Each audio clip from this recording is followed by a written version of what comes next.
که باید همون کیمانو یا همون لباس ویژه ورزشی آنها با طلبا جوابگو باشد و رقابت ها طبق قوانین فدراسیون جهانی جودو صورت بگیرند.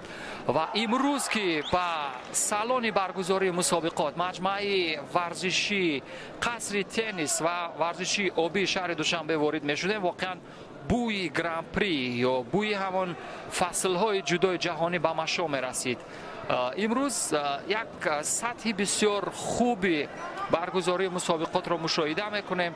دستاندرکاران هم خیلی مهنت کردند و این رو هم واقعا وقتی روی تصویر میبینه دوستان و یک برداشت زدن او رنگ از سوی محمد شریف نجمودینوف بود تا کدام اندازه داوران در این مورد قضاوت میکرده باشند. داور مرکز میگوید که باید نوارهای سوز کرده شده رو ببینیم و در این مورد قضاوت کنیم. اما چیزی نیست رقابت ادامه مییابد. او رنگ یا همان برداشت و پرتاب امتیاز نداشت. یک بار دیگر به همون روش و وزاری اوراناگه خیرس همون عمل کردی و تسلیم می شود. خیرس در فرم معمولی خود هست.